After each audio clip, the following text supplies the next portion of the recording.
Erev Tov, everyone.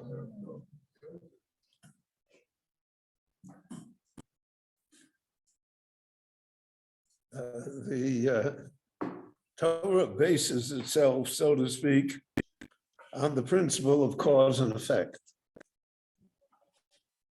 That the world is not completely at random. There's an element of hashgacha, of guidance from above, that we really don't understand.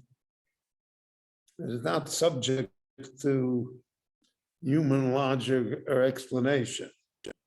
But there is an element in life itself and in society and in history that can lead us to certain understandings and insights. And one of them is this idea of cause and effect.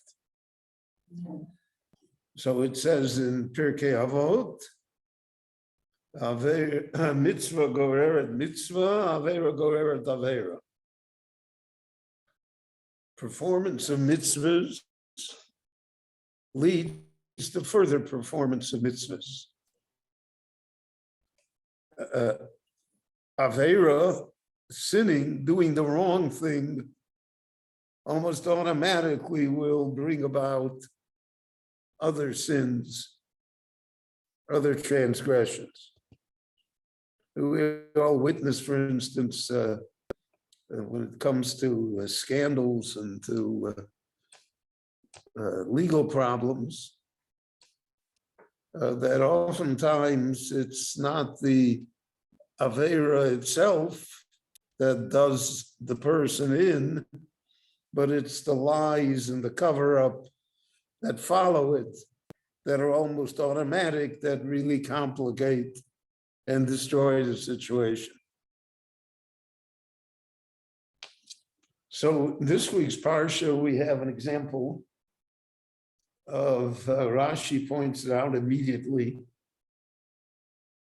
of Avera Goreres Avera. Now, Avera is an interesting term. It doesn't say chet. Chet is a sin. A pesach chatas rovetz. Avera means that cross the line. It's a shady area. So many times in life, a person can commit an act that is an Avera, but is not punishable. Cannot meet legal standards. It's especially true in halacha, because the requirements in halacha, 2 witnesses, the person has to be warned before he does it. Then he has to say, I don't care, I'm going to do it anyway. The bar is very high to do a legal chet, that a bet din or a Sanhedrin will hold the person liable and will exact punishment. But there's an Avera. Your Bezdin can't do anything about an Avera. Legally didn't do anything, but he crossed the line. And that leads to further Averos. So this week's Parsha, the first 3 subjects that the Torah discusses lead the Rashi to say that this is Avera Goreres Avera. One of the first Avera leads to a second, leads to a third.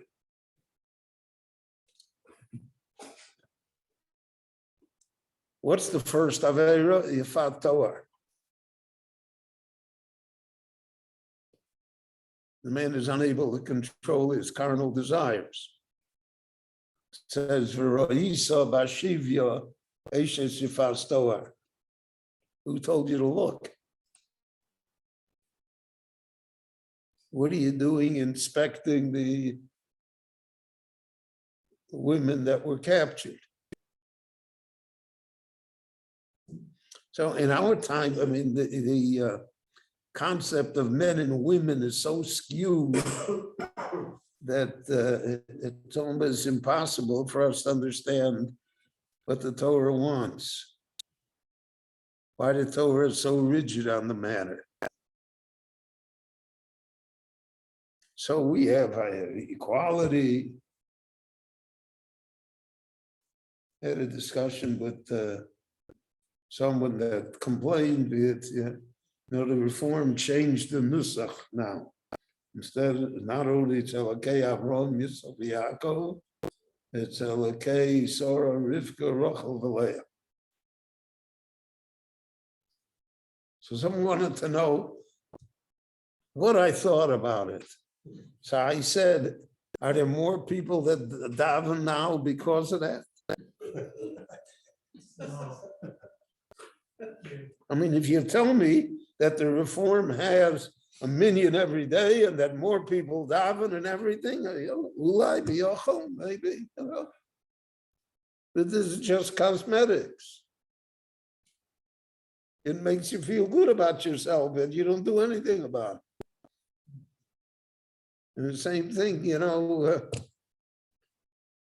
America, there's a male athlete who says he's a woman. He says he's a woman. And he competes, he's a swimmer. So when he was a male competing in male events, he was never finished higher than 5th. So now he competes in women's events, and he's a bulvan, and he's first, he's a world champion. And he says he's a woman. Go say he's not a woman. I feel like a woman.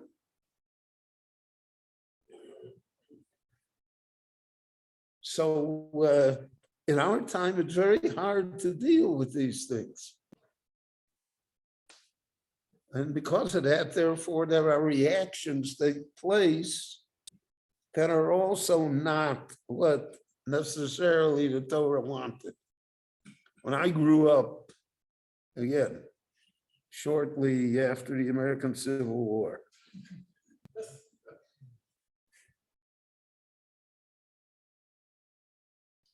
there were great Rabbonim who attended dinners, banquets, affairs. There was mixed seating. There were men and women that sat together at the same table. Nobody ever said anything about it. It was normal. When the world went crazy, so we pushed the envelope too. So today you have to have separate seating. And then you have to have a mechitza. And then the mechitza is not high enough. So then there has to be a separate room. That's a reaction. Extremism creates a reaction of extremism. And Chazal said that. If you see a case of sota, an unfaithful, adulterous woman, so you're not going to drink wine anymore. You're not going to get drunk because you see what could happen here. So much of what we see in our society today is imposed upon us because it's a reaction to general society.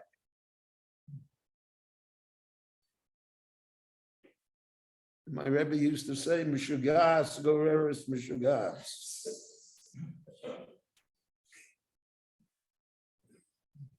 So here, he's looking at women and finding that, women are attractive to men, no matter what you're not going to change the human nature, the biology of people. So he's overcome with passion. So the Torah gives him a legal way to do something wrong. He's not going to be held accountable in Beis Din.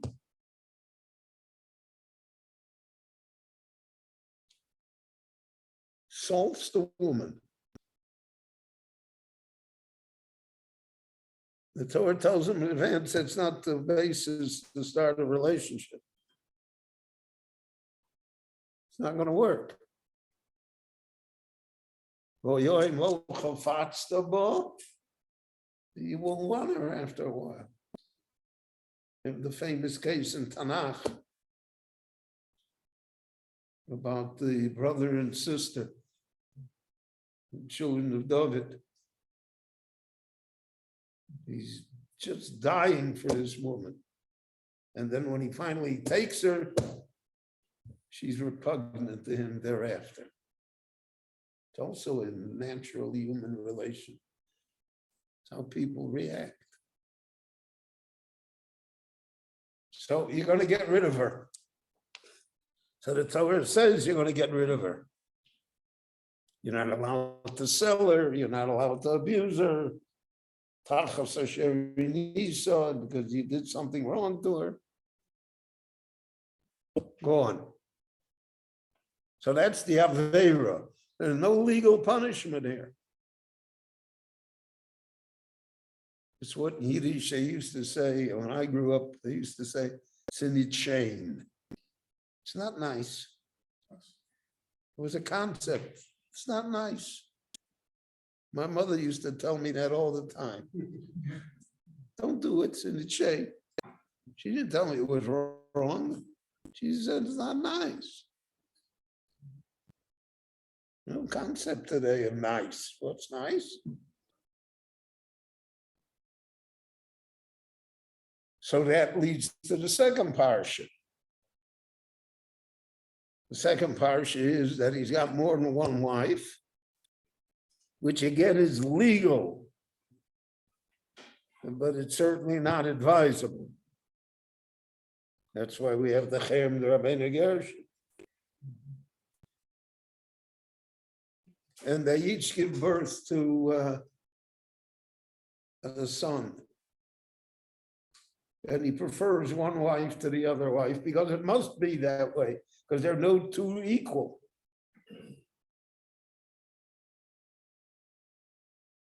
And it just so happens the Bechor goes to the one that is the son of the woman that he's not so enamored with.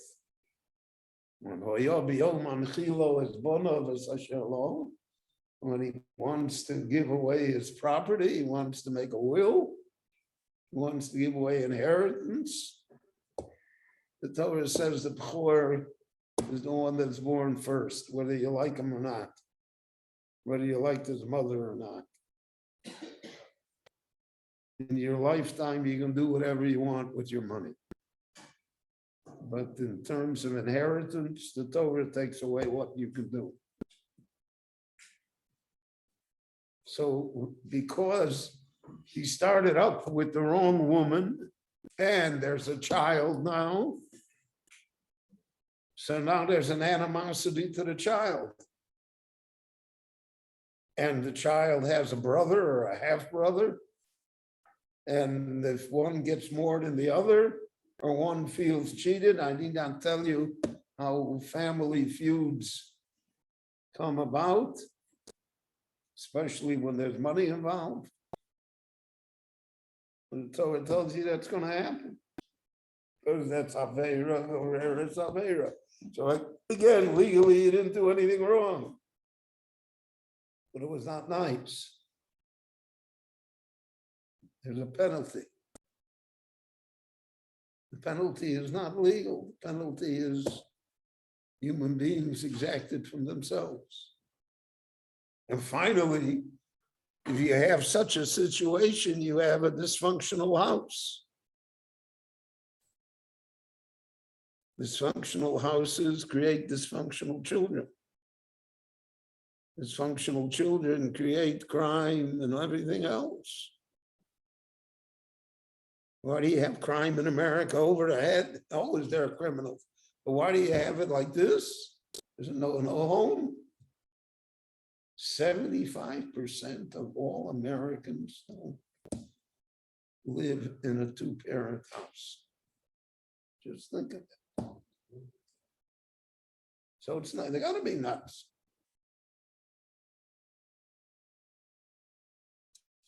So that Rashi points out that's Avera Goreres Avera. We're not going to hold you legally. We can't do anything about it. But you should know that there's a price that's paid. And the price is paid generationally, not just once.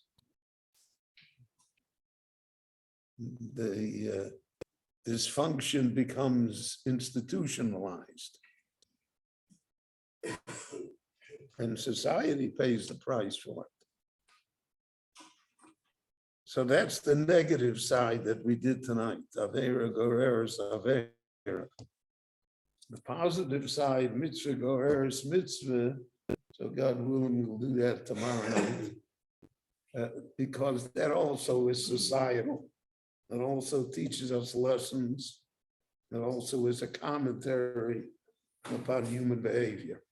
Rabbi Chananya ben Akashi Omer Rotzak Baruch Hu L'Zakot Tzis Yisrael. V'fichach chir b'lahem Torah mitzvot shenemar Adonai chafetz man tzidko yagdil Torah v'yadil.